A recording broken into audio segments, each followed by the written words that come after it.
Do it. Good morning, Dual Coast fans. Welcome back to another exciting episode of Dual Coast Podcast. I'm your host, Dan Skoga, with my West Coast co-host, Russ Rogers, joined by a very special guest in the middle this morning, Arjun Dhingra. Arjun, thank you so much for being here this morning. My pleasure, fellas. Good to be with you guys. Thank you. Arjun, thank you, man. This is awesome having you on Dual Coast this morning. Are you an early riser? I am, yeah. I'm generally at the gym right about now, so this is perfect. Awesome. Yeah. Awesome. Take us through a morning workout. Yeah, dude. You know what I do? So I'll get up. I know there's a lot of people into fancy morning routines, cold plunging and things by the minute. Mine's nothing fancy. It's get up, drink a big glass of water. I'll scan the news and check my email and just see kind of what goes on, what's happened in the world since I was asleep. Over a coffee, of course, got to do that.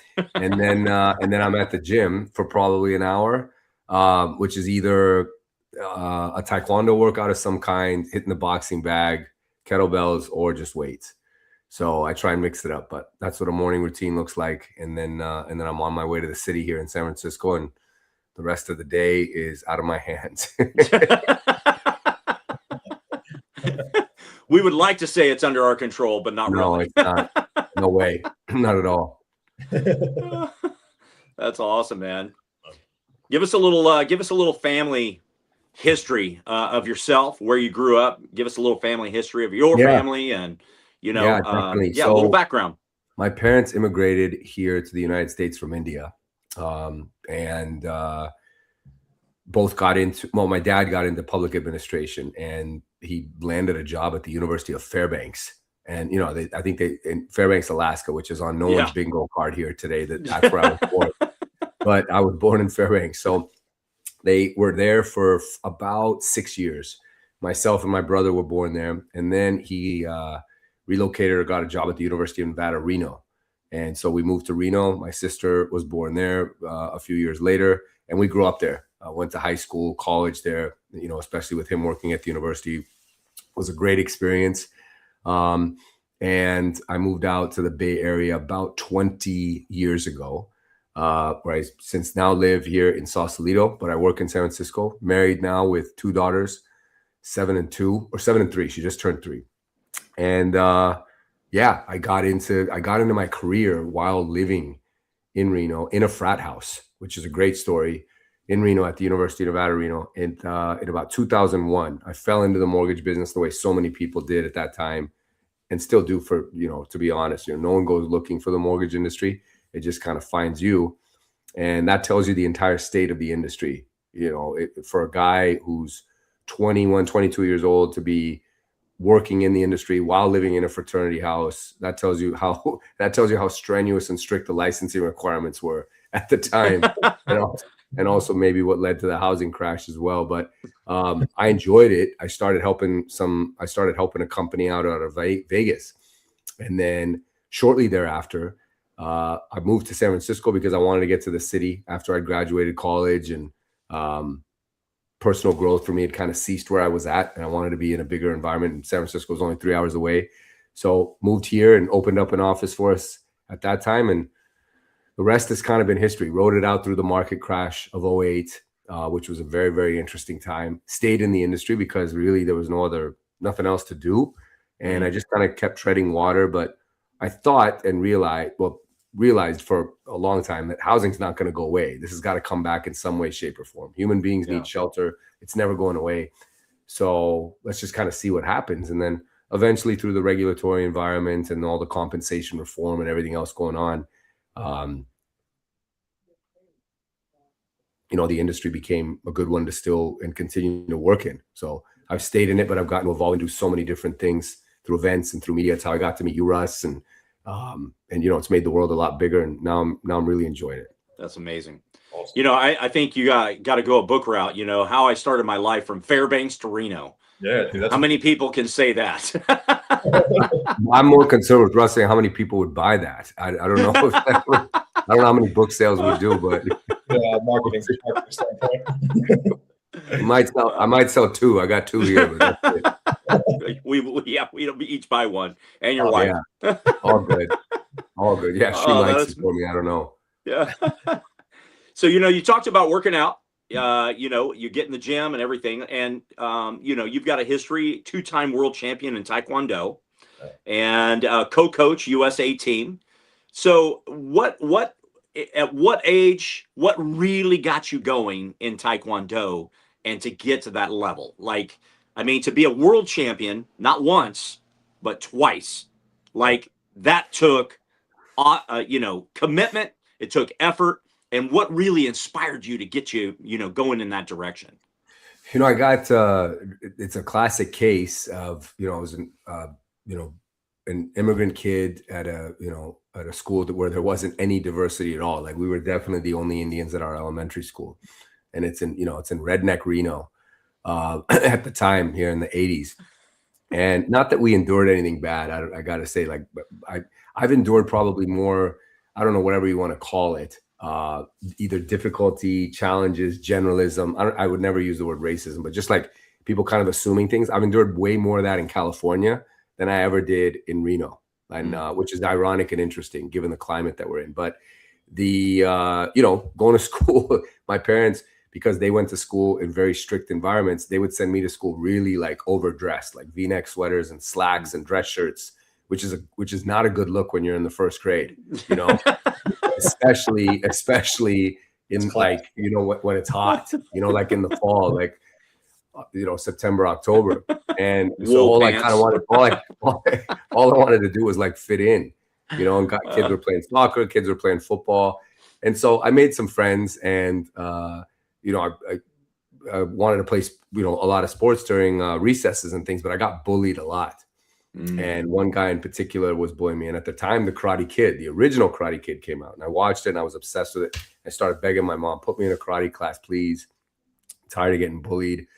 And I just wanted something to kind of fight back with. So that was my motivation for doing it. So she, at the time, she didn't know any martial art, she didn't know Taekwondo from karate, from jujitsu, nothing. She just looked up the yellow pages. Remember that? Remember those? Dan, you may not, man. Pages. You're kind of a young guy. I don't know, but I was. Oh my goodness, the yellow pages. Yellow pages. Before Google, yeah, it was the yellow pages. So she just looked up the yellow pages and found a class at the YMCA, dropped me off, and that's kind of where I got started. And I got my black belt when I was 11. Ironically, a week after my black belt test, that same particular bully on the last day of school, I'll never forget it, 5th grade, he followed me on his bike when I was walking to a buddy's house, and he was just taunting me.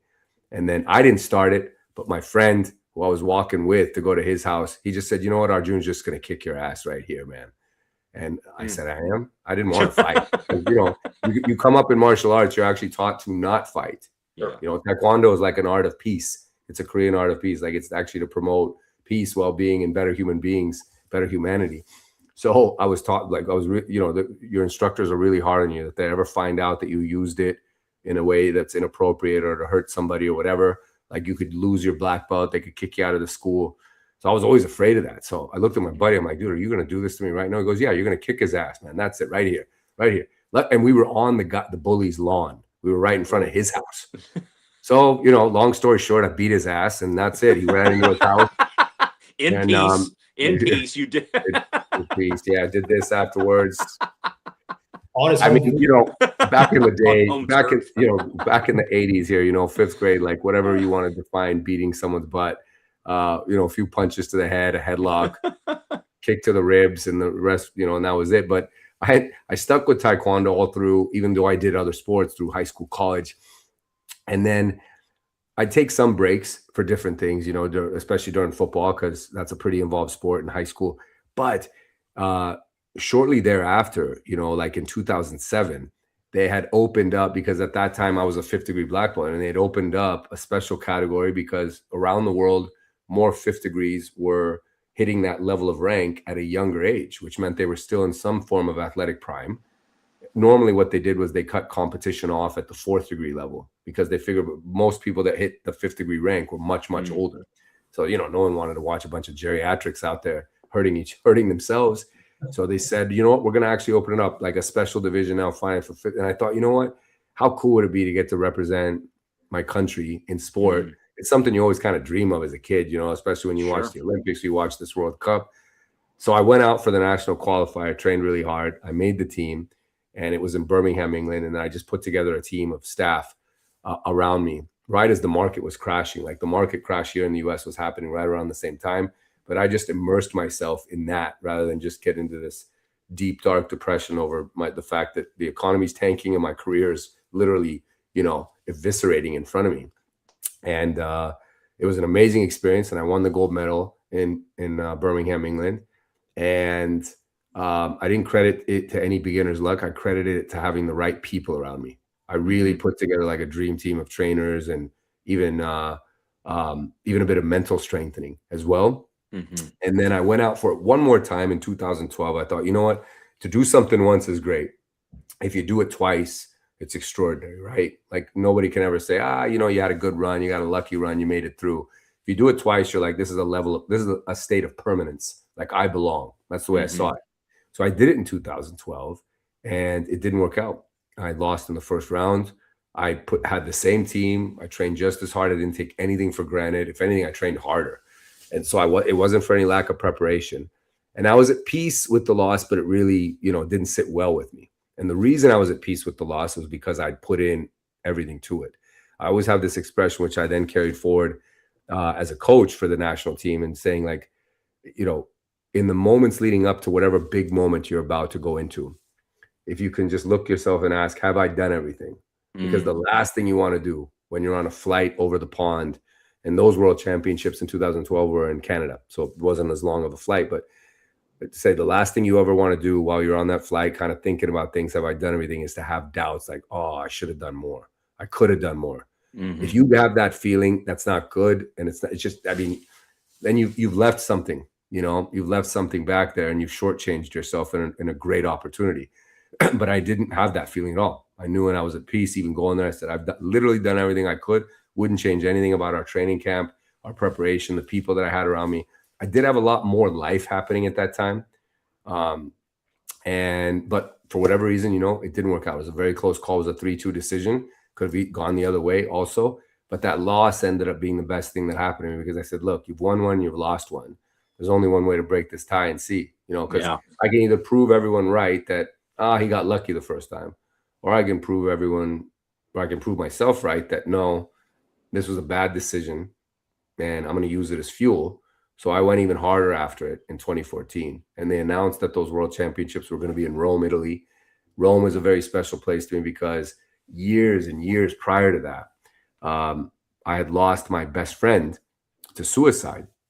And we were in Rome during one of our last years in college because he was studying abroad in Italy. And we were in front of the Colosseum. And mind you, at that time, it was 2001. And the Gladiator movie came out in 2000, which made the Colosseum so famous. It still does, right? Like, that's one of the greatest movies. Not the sequel. Yeah. Are you not entertained? Yeah, not the sequel. They really blew it with the sequel coming out 30 years later or whatever it was. But, we were sitting out in front of it, and we were broke college students. I mean, we slept on trains and in hostels, but it was the time of our lives going all across Italy. But we sat there kind of across the way, sitting on this rock, looking at it. And we said, one day we're going to come back here when we got money and maybe we're married and with our kids, we'll come back. And it never happened, obviously, because I lost them to suicide. So when they announced these world championships, I thought, you know what, this is kind of like this full circle moment. I can go back. I keep this promise that we were always going to go back. I kind of felt like he'd be with me as well. And that was only the beginning of how many magical moments that made me feel like this was really fate leading up to it. We had the same team of trainers and group back together again. I added a kind of resilience and performance coach who you've met, Russell. His name's Kai McBride. Yes. He's kind of in our network here of Jared, and he's been with me. He's kind of a Mr. Miyagi, if you will. And I'm not saying that because he's Asian. Not at all, but because he's very cerebral, and he got me thinking about a lot of different things. And I've used him in business, and he's helped me out in life. And he was the only addition I had to the team. And a lot of people think that sometimes when something doesn't go right, you got to throw everything out and start over. No, sometimes it's just small tweaks. Sure. Sometimes you just need to add, not subtract. And so I didn't have any negative people in my life. Things were really focused. I was in a good place, had a great run up to it, but everything worked out magically. And just to land the plane here, we won. And there's a photo I have that somebody captured right as my hand was raised in the final match, where I just pointed up at the sky and I thanked my buddy for staying with me. And then what's crazy, and this is how you know it was fate, they do the opening ceremonies at these World Championships after day one. They don't do it before the event starts. They get the event started because there's so much chaos and they need to get going and make some progress. Otherwise, they fall behind schedule. And it's about a 6-7 day event. So they do the opening ceremonies to kind of close out day one. Well, the opening ceremonies, the music and the theatrics and the dancers was all to the Gladiator soundtrack. Wow. So it was like this. I sat in the stands. I'd already won. The medal ceremony wasn't for a few days. But I sat in the stands kind of by myself, and I just started crying because it was just like, I said, this whole thing was like magic. He was really with me. Yeah. Wow. That was incredible. Time. And it was just a beautiful, beautiful moment. Yeah. So, I mean, that's where I retired at that point, right? And then I just went into full-time coaching. And someone's like, oh, you should keep going. I'm like, I would. And, I physically feel like I can. I could maybe do one more. The truth is, though, nothing's going to top this. Like the way this ended. Yeah. Like I'll never match this. There's literally nothing. And I'm being humble when I say it. Because, who am I to say that, something or some event can't serve me. And I'm just a small, insignificant person. But I just knew the feeling and the magic around this and how it all came together. There was nothing that would ever top it. So anyways, I didn't mean to take up most of your show about telling you the story. No, it's beautiful. That was the story. Yeah. No, there was a lot of depth in there, right, Dan? Yeah, for sure. A lot. I mean, I love that. That was so good. Powerful. That's awesome. Yeah. Yeah, that's awesome, man. I would imagine there's something you just touched on right there, and I was going to ask you this question is, I would imagine there's a lot of crossover between Taekwondo and business, between the fundamentals, the discipline, what you learn, how you harness it. And you just mentioned like your coach kind of, brought that into life also. He's almost like a life coach to you simultaneously. You agree with that, Arjun? 100%, man. I think the parallels between sport and business, which is why people love sports, right? They love documentaries. There's so many parallels, and it's oftentimes, not all the time, why a lot of people who are successful in sport can cross that over into business and they end up having good careers because of structure, commitment, discipline, a lot of resilience. I mean, business is hard. It's really hard. A lot of people think that a lot of things get easier and speed up with AI and all the technology that's kind of entered into our world and entered into our processes, which is true to an extent. But it will never remove the fact and the statement that business is really, really challenging. And it's not for the faint of heart, entrepreneurship in particular. It'll test you at every corner the same way that sports will. It'll weed out the weak the same way sports will, right? It'll reward you sometimes in ways that aren't very public or loud. There'll be small victories the same way sports do, It'll break your heart same way sports do. So yes, lots and lots of parallels between it, Dan. You hit the nail on the head. I draw on a lot of the same things, but also I think what sports do, whether you compete, and it doesn't have to be that you compete at this high level, representing your country, but any sport, is there's a certain belief that it establishes in yourself at a certain point. And if you can keep that and harness it, because you need it, right? You guys know, like, as I've said here ad nauseum, business is hard and you're going to need to kind of tap back into something to carry you through and push you through.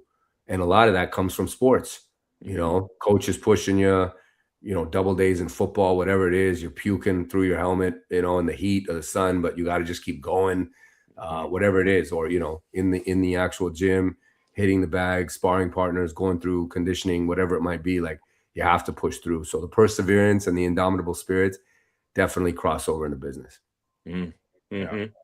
Yeah. I just recently heard this statement in the middle of the World Cup that maybe USA didn't deserve hosting the World Cup, but USA needed the World Cup. Yeah. What do you think about that statement? I mean, without a doubt, it did. There was a lot of people politically that were saying, the U.S. doesn't deserve to host it. I disagreed with that. Mm-hmm. I think the U.S. actually has proven that they should probably host more World Cups. The infrastructure is here for it. Everything is set up for this country being talked about in the way that it does, sometimes quite negatively, which I take major issue with, that this is a terrible place, whatever. I think much of the world came here and found the opposite.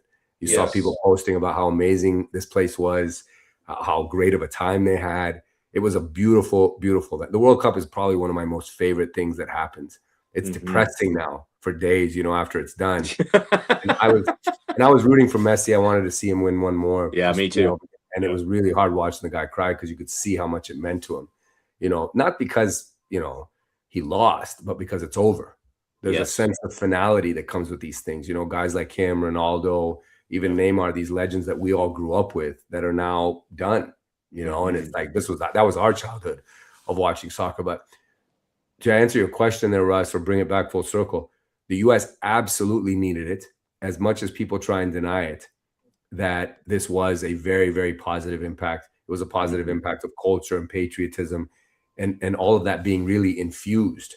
It wasn't anything that was just like kind of developed. It was infused like literally overnight, because you would have thousands, tens of thousands of people from a country that you didn't even know existed showing up in your town with their flags, being happy and welcoming and so gracious that you're letting them in, and they're celebrating with you, and they're taking over the streets, and they're taking over your bars and restaurants and waving their flag. I think it was a real wake-up moment for a lot of Americans, particularly in these different markets, to see that, like, this place is great, and other people seem to think so too.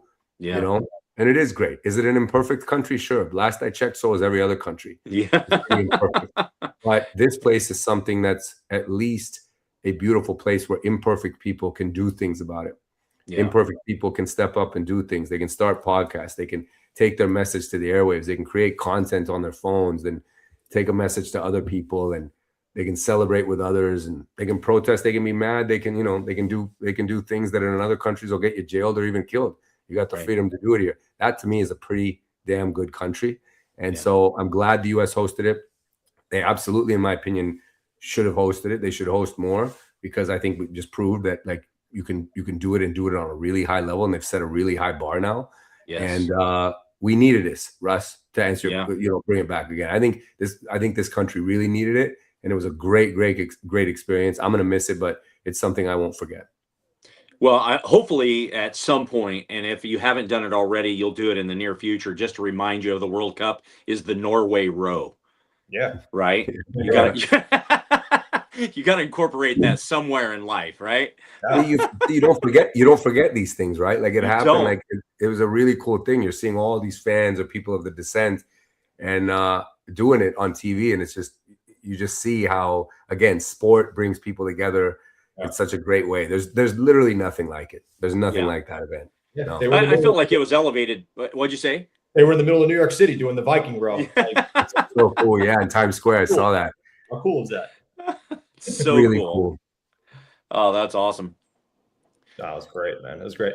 I feel like it's funny too, because what you said, because everybody, I feel like, came with this certain stigma when they first came here from other countries, and they're like, this is not what we were told. Like, it's so funny. Like, this is amazing. Like, this is a great time. You see people like taking ranch with them and like different dresses, like that, back to their countries. Suitcases. I was cracking up for stuff they were packing. They're like, oh, we had a great time in America. They got this, they got that. We didn't expect this. And it's so true, because I feel like they came here with this like negative connotation. And it just shows you what the media portrays, not to get political on this podcast. No, man, you can anytime. What the media portrays over there, with whatever country they were where they're coming from, and now they're here and they're like, this was great. This was an amazing time. And I feel like that brought the unity together, even between the Americans and every other country that was here. And it just formed this, cohesive mesh during the whole World Cup. Yeah, it really did. It really did. Yeah, the whole thing was just a beautiful, beautiful experience, man. Yeah, it's nice to see. Oh, totally agree, man. Yeah, we got to wait 4 long years for the next one. Yeah. Yeah, I was kind of evaluating between Qatar and USA, and on different levels. It's like, holy cow. Yeah. Like, levels. Absolutely. Awesome. Well, I was back in November. I had made the decision that I was going to go to Jared Sebesta's event. And I made that decision based on a couple of different things. And one was supporting my buddy Jared, but number 2 was to meet you. And I went there that with my goal and being very intent. I knew there was going to be, a number of people and everything. And so you and I connected at dinner that night after the event. And it was absolutely a powerful moment for myself. I just want you to know, like, in the short time that I've known you, which is now what, about 8 to 9 months. We've talked a number of times. I came to your event in the city. Yeah, you did. And it was just, I am learning to understand and to know who you are on a very minuscule basis. But I just want you to know that I really appreciate who you are as a person. I really appreciate the intent that you have in going forward in life, the intent that you have of, as Dan says, putting yourself in the room, meeting people, connecting with people, and you're a connector of people. And I love that about you. And so I just want to say as a compliment to you that my goal back in November of meeting you has far surpassed what I had in my mind of what I wanted to accomplish, and I'm really hoping that the levels of growth that happen in our relationship continues to go forward, and this is just another one of those moments.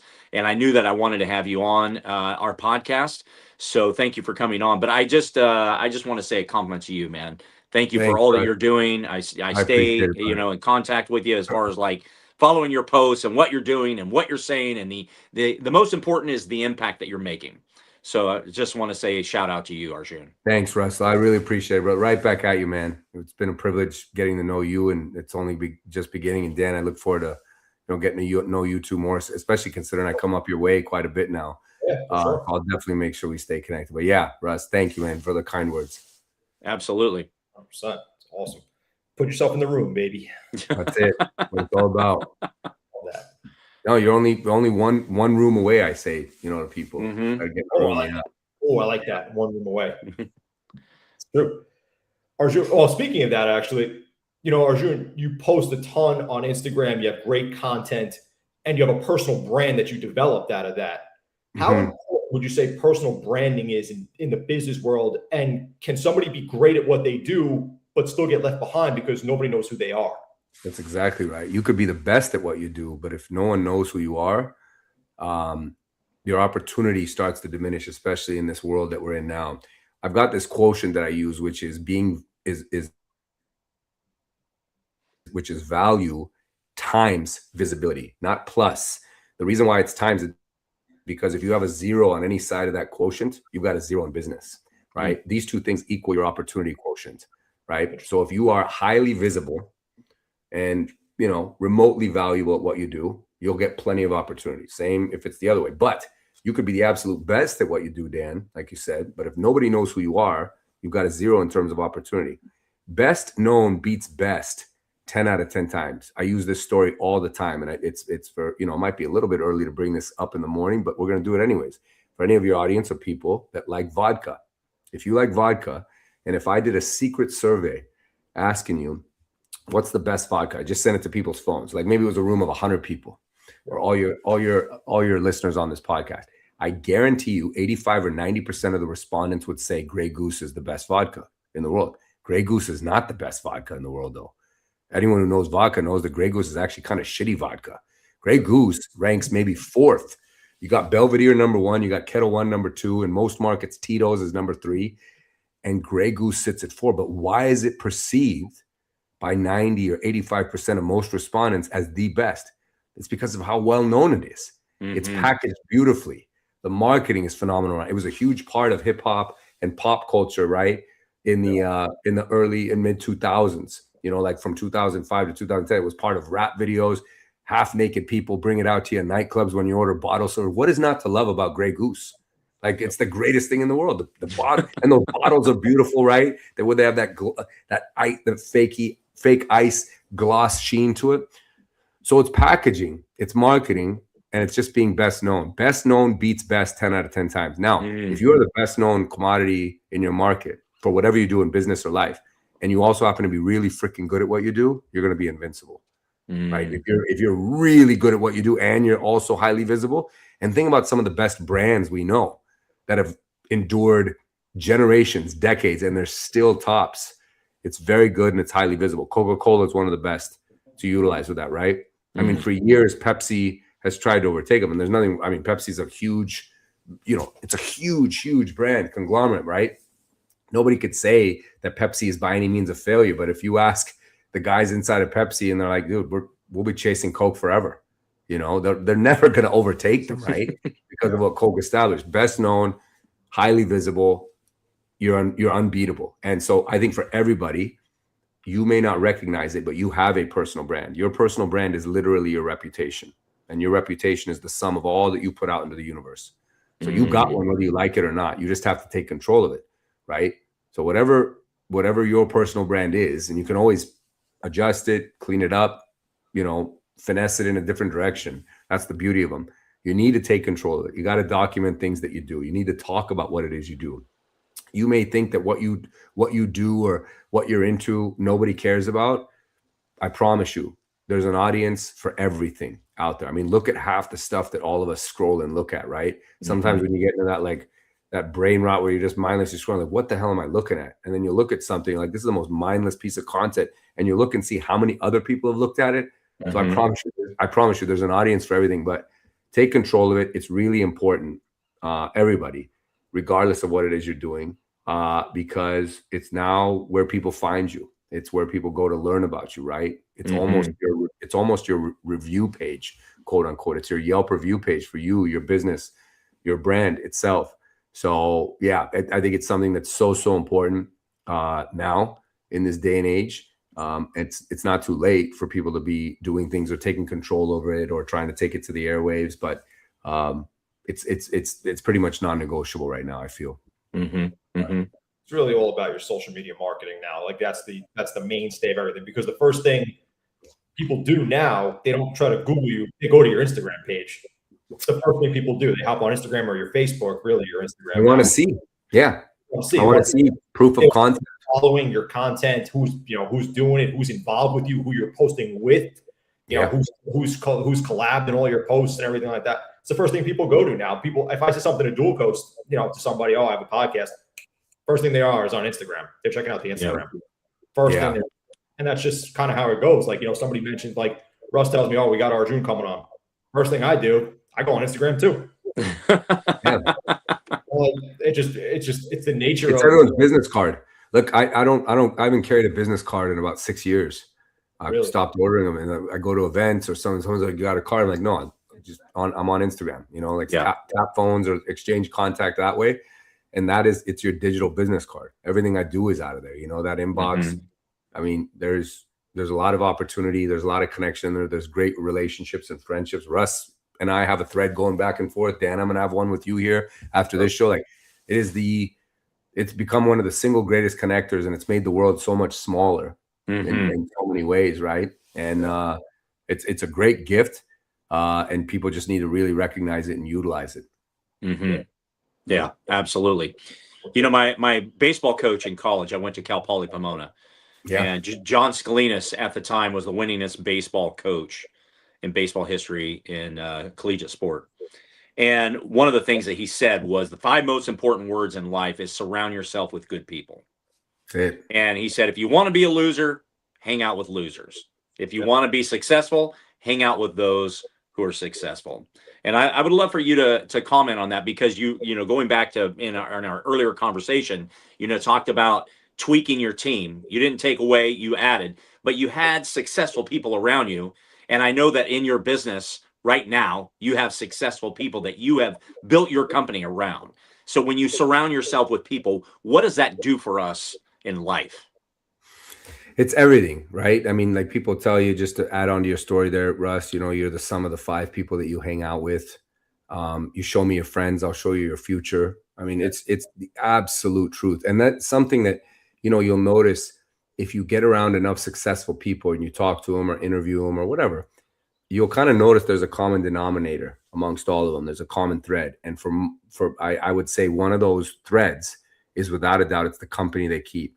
They are very fast and highly efficient at cutting off negative people or influences in their life very quickly. And the ones that don't, you know, they tend to get held back a little bit by it, and you know, sadly, sometimes it ends up even being their anchor that just kind of sinks them, because they kept that person or this group in their life for just too long. Yeah. But really successful people, they cut people off. They, like, if you aren't part of their vision, you aren't going in a similar direction, they don't want anything to do with you, you know. And it's a pretty abrupt cutoff as well. But I'm noticing that more and more around high functioning people and highly successful people that I'm around. So yeah, your people and who you're around is absolutely everything, you know, and this is something super important that anybody, it doesn't matter who you are, where you're at in your life, you can change a lot of outcomes. You can change a lot of environments by simply switching up the people. You might be in a terrible circumstance, and I feel for you if you are, but your fastest way out of that circumstance is to get around better people. So do what you can. It's not a state of permanence. You can let it be a state of permanence if you just continue to do the same things and hang around the same people.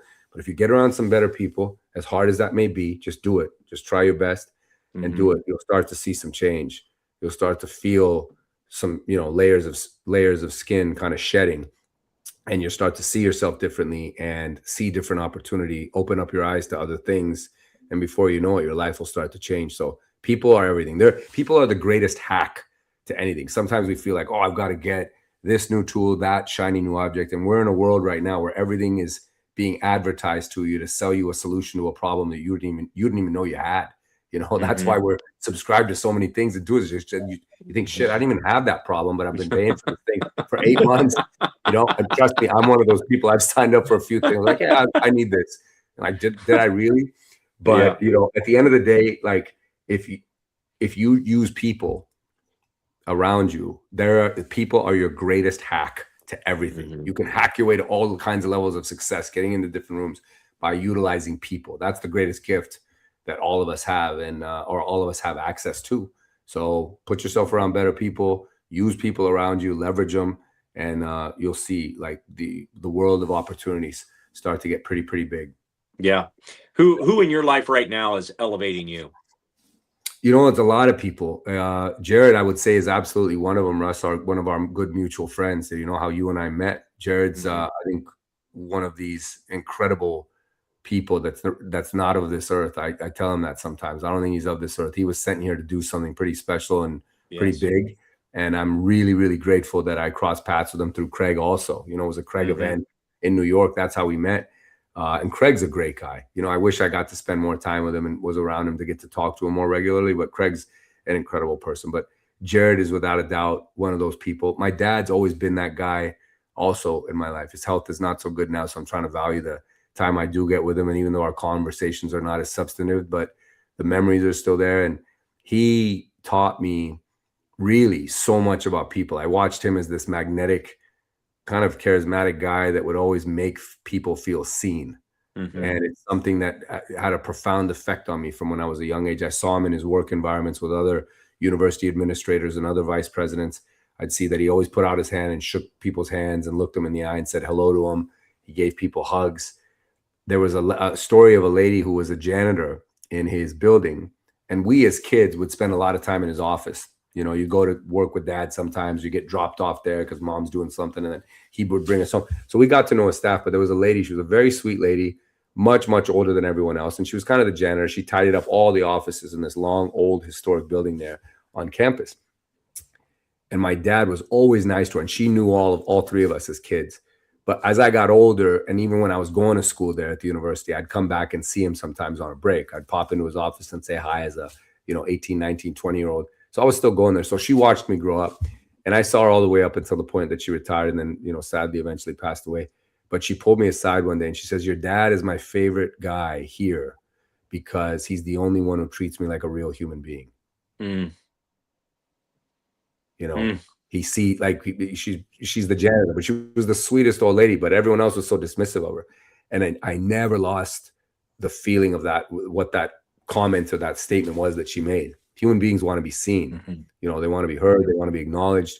It's really, really important. So my dad, taught me that, and I've gone out of my way. He'd always, it would drive my mom nuts when they were still married, because we'd sit down at a restaurant and he'd ask the waiter, when the waiter got to the table, my dad would say, how are you? He'd always ask the waiter, how are you? And the waiter would stop for a second, thinking like, no one's asked me that today. He'd almost get stumped. There'd be this awkward silence. And then they would say, well, I'm great. Thanks. Thanks for asking. It's been kind of busy. And then you'd see their whole complexion and body language change. Yes. And now this was going to be a much better experience because he acknowledged this guy, not as a guy who's just bringing us our food, but as another human being, and engaged with them in conversation and back and forth. And it ended up being a better experience. So there's great power in that. But I learned that from my dad. And I've never lost it. So it drives my wife nuts now, because every restaurant, like, let's just get the order. Come on, we're in a rush. Even baristas. I'm at a Starbucks and I'll stop and they'll say, "Can I take your order?" It's chaotic. In San Francisco, there's like noise. All the machines are going off. Just imagine a noisy coffee shop. And then I always lean in and ask the waitress or the cashier, "How are you?" And they're always like, they're always stunned. And the reason they're stunned is because nobody stops to ask people questions anymore. Nobody stops to ask people how they're doing, or check in with them, or give them a hug, or just put their hand on and say, "You good?" Nobody does, because everyone's just moving, right? Yeah. But the moment you do, everything changes. So that's something I learned from my dad. Kai's definitely been somebody I keep around me. There's a lot of other mentors, even my CEO. There's people in my business and in my actual world that I keep really, really close to me. And look, I'm doing what I'm telling you guys, and telling your audience to do too. I'm constantly taking stock of some people that are in my life that maybe probably shouldn't be there, and it's not that I wish them any ill will. I just can't do that anymore. I need to move forward. I'm going in a different direction. I wish them well. I hope they turn certain things around, but I don't want any part of that, right? I can't have any of the stuff affecting me. So I'm taking stock of that stuff, but those are a few people, Russell, that have meant a lot in my life and continue to mean a lot. That's awesome. Appreciate you sharing that. Yeah, man. Great question. Yeah, so true. So something I want to touch on. You are the creator of the LFG Society. Tell us about that. Tell us about that community. Tell us about what that means. Yeah, no, thanks, Dan. I love talking about it. So, I'll tell you guys just a quick background on where LFG Energy came from. And, it's, we'd always say it as, when I'm coaching the athletes on the team over these last 10 years, and we're not special. Like Tom Brady says, everyone says, "Let's effing go," And so people would say it and we'd use it as a way to kind of fire up. And then I thought, you know what, I'd call one day, just kind of came out, it's that LFG energy, and that's the kind of energy,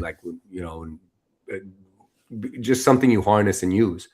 So I thought, okay, so one of the athletes on our team is actually the captain of our men's team. Russell, you might have met him. He was at my event in February. His name's Matt Lepley. Great guy. I did meet him. That's a great guy. Great story that he has as well behind him. But he was our captain of our team, and he's a very good graphics designer. So I told him when we were going to Amsterdam in 2022 for the World Championships, "Hey, come up with some logo. I don't know what I'm going to do with this. I have no idea what it means yet, but just come up with some logos." So while we were there getting acclimated, getting there a few days early and training and beating the jet lag, I was having coffee one morning, kind of off to the side and doing some notes for the team. And he says, "Hey, man, I finished up those mock-ups. You want to look at them?" I'm like, "Sure. Let's take a break here, take our minds off Taekwondo for a minute." He showed me the logos. They were awesome. We picked one, and that's the LFG Energy logo that you see, and you see everywhere. So it kind of started off as this like nothing, but then it quickly became something by pure accident, because I was on the phone with Ryan Serhant's team. Ryan Serhant, the big real estate broker. I had booked him to come do an event in San Francisco. He was coming out to do this event. Deposits paid, website's been up, tickets are being sold.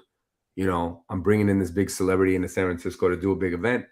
And then his team calls me and says, "Oh, we just realized the contract's kind of null and void because you're a mortgage professional and Ryan has an exclusivity deal with Chase, the biggest bank in the world. So he can't do anything affiliated with or that is branded publicly with any other financial entity." And I said, "Well, guys, it's not my fault. Like, you guys should have, didn't you know that about me? Didn't you know that about me when you took my money and whatever?" And they're like, "No, we're sorry. We can give you a refund." I said, "I don't want the refund, man. Like, I've sold tickets. I basically told everyone at school there's a circus in my backyard after school today. And if I don't have a circus, I'm going to look like a jerk." Right. So people are coming to this event. Like, what do we do? And so they're like, "Well, do you have any other entity?" And I was like, "Oh man, my S Corp it says capital in it. I can't use my corporate office because I work in mortgage. It says All Western Mortgage. That's not going to work." And then I just they're like, "Well, God, we're really sorry, man. We'll give you a full deposit. We're not going to keep any dollar of yours." And I'm thinking, "No, man." And I just glanced down at my desk and I see that LFG Energy logo. I go, "Actually, I do have another entity. It's called LFG Energy Presents." And they're like, "Oh, what's that stand for?" And I go, "It stands for Let's Effing Go. And it's an event hosting platform." I literally made it up in the moment. And they're like, and they were on the Zoom and they looked at each other. One guy looked at me, "I'm good to go, man. We'll send you the contract." And I said, "All right." So, I said, shit. All right, here we go. So LFG Energy was born that way. And they said, that's pretty cool. You know, what a cool concept. You should have told us that before. Has it been around a while? Has it done some pretty big things? And I'm thinking to myself, oh yeah, it's done some big things. It's going to. So we quickly made it into what it is now, which is LFG Energy Presents, which is an event hosting platform. The following year, I wanted to start an online community for entrepreneurs and other human beings that was focused on the mind and the heart. You know, and this is where Russell and I really connect and align, because everybody's got a mastermind that's focused on business, do more, hustle more, market more, you know, like everything more, which is great. And I'm part of a lot of those groups and they're helpful. But in all these groups, the missing denominator in all of it is the mind and the heart. Nobody's talking about the mind and the heart. Nobody's talking about like people's mental health, their own well-being, doing things with purpose, doing what I talked about, those lessons that my dad taught me, right? Like acknowledging people. Everyone's just trying to make more and hustle more. And that's fine, but the person's getting lost. So I thought, you know what? If we have a community that's focused on that, this can be complementary to everything that's out there in terms of the business world. It can be industry agnostic. It can appeal to anyone. We'll meet once a month. We'll bring in and create community, just conversations like this that I'm having, you know, that I'm joining with you guys here this morning, and help people just get better and level up in life. And then eventually it turned into the event, the Better Human Project now, which is something that's open to the public, although a lot of our members come to it and we use it as a way to, you know, get a lot more people in our community. And that's what it's kind of evolved into. So the society is just a community of individuals and dynamic human beings that are all committed to lifting up one another and being better. And it's been a lot of fun putting this thing together and letting it grow. And we're going to be doing a lot more special stuff with it here in the, you know, in the near term. But that's how it started, Dan. And, you know, LFG Energy as a concept, but then the society and the podcast started below it. But it was kind of like all great stories. It was an accident. It was shit luck, but it came together. And now the ball's in my hand, so I got to run with it. You know, I got to keep running. That's a great story. Honestly. That was a great story. Oh my, that's funny, man. Ryan's so good. Oh. Yeah. Yeah. Let's have him go. I gotta thank him and his team for helping create that. Yeah. Yes, absolutely. Absolutely. Well, before we close this thing out, we've got one last statement, and I wanted to throw it at you and see what your response is to this. Is that wellness is not about perfection, but it's about progress. And for you personally, Arjun, what does that statement mean to you? Just get a little bit better every day. Like, I think it ties back into even the statement I issued you, Russell, when you were in the crowd at my event. To be a better human is not a instant thing that happens. It's a journey. It's a process to move towards, right? And wellness ties in with that, because wellness is a part of humanity. Wellness is a part of betterment. And it's something that you do every day, just a little bit, even if it's a step towards, small step towards. You may fall off, because in wellness, we fall off, right? You have a bad weekend with your diet, or just life gets in the way, or there's so much stress and kind of, you know, unwelcome negativity, whatever there is. You can fall off the path, but it's all right. That's part of what being a human being is. But you get back on, and then you continue inching forward, right? Even if you fall off, even if you fall backwards, just get back up and continue moving forward. If you do that process, that journey, you'll land at being a better person, no matter how short or long your life is. As long as you are doing that, then you are a better human. That is what wellness is. It's progression, it's advancement, it's moving towards something, not standing still. So that's my definition of it, because I feel like it ties in, you know, exactly with what being a better human is. And I hope that you know, is something that's useful to the audience. Absolutely. This has been an incredible time this morning, Arjun. Just getting to know you a little bit more, for you sharing your heart, past experiences, right now in the current life in which you live, and what you're doing, and the impact that you're making in life. And that's really what it's about. Leaving this world a better place than it was before. And the people that you come in contact with, I know that you're doing that. You're making an impact in their life, and you're leaving them better, and especially challenging people to advance their life. And so I want to say thank you for being a part of Dual Coast this morning, and sharing some great principles with Dan and I, and all the listeners that were listening today, but also the ones that are going to be listening in the near future. So my hat's off to you, man. Thank you so much. Love you a bunch. Love you too, Russ. I appreciate you, brother Dan. It's great meeting you. This work you guys are doing, and bringing this platform, to the masses is important work, because you guys are all about, the right things. I think there's a lot of alignment here, as we discovered here very quickly on this call today. So I look forward to staying in touch and being a huge fan and supporter of you guys, and can't thank you enough for bringing me on. Thank you so much. Thank you so much, Arjun. This has been an amazing podcast. It's the fastest 50 minutes we've done in all. We got deep. We talk fundamentals. We talk sports. We talk. Yeah. Business. We touched on it all. Let's go. Love it. I love it. Yeah, you could put that on your Instagram, the fastest 50. Arjun, where can people find you? Instagram, like I told you, I have no business card. Just follow me at Arjun Mortgage, ARJUN Mortgage, all together. You'll see it. That's the easiest way. Send me a DM. It's me that answers. It's not a staffer or anyone else or a bot.